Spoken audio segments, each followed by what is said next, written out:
offering what they assumed would be an irresistible taunt to the invisible Venetians.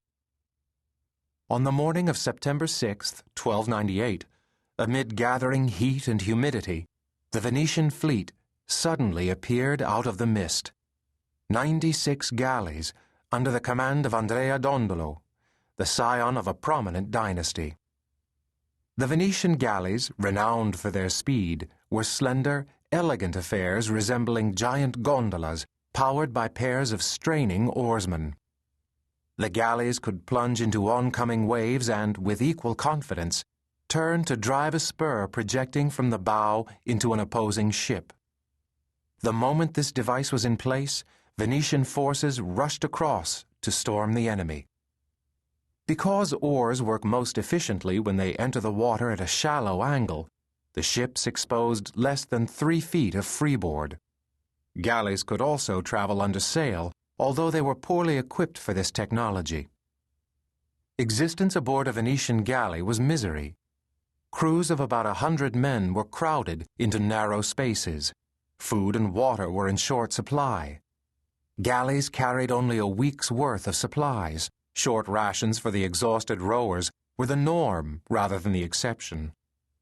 To cope with these severe limitations, Venetian galleys put in at night and kept their missions brief, 3 or 4 days at most. With their shallow drafts, they hugged the shore, deadly but surprisingly vulnerable craft lying in wait to strike. One of these ships was commanded by Marco Polo, a merchant who had returned from China 3 years earlier.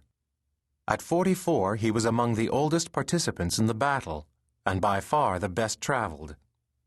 Marco headed into battle bearing the title of Noble of Venice, financing his own ship and relying on experienced pilots to do the actual sailing.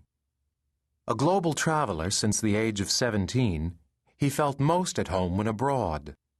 Under siege, Marco Polo was in his element, confident and composed. Fighting in the Battle of Corzola was a way to surround himself with glory in the eyes of his fellow Venetians, who regarded his tales of China with skepticism. Andrea Dondolo led Marco and the other Venetians to the opposite side of Corzola, where his men disembarked, and promptly went into hiding. During the interlude, Lombardoria had taken the measure of the enemy fleet and had reached the erroneous conclusion that the Venetians were simply delaying engagement in battle out of fear. But the next morning, Sunday, September 8th, the Venetians charged across Corzola toward the Genoese encampment. Eager to confront the Venetians at last, Doria led his men into an amphibious battle. On land, arrows darkened the skies. At sea, galleys rammed and set fire to one another. As Doria surveyed the scene at the height of the battle alongside his son, Ottavio, a Venetian arrow struck the young man in the chest. Ottavio fell at his father's feet, suddenly lifeless. Others aboard the ship attempted to commiserate with Doria, but he refused their pity. "Throw my son overboard into the deep sea," he ordered. "What better resting place can we give him than this spot?" With the wind at their backs, the Venetians, under Dondolo's leadership, seized the initiative and captured 10 Genoese galleys. But in their enthusiasm, they ran their ships aground.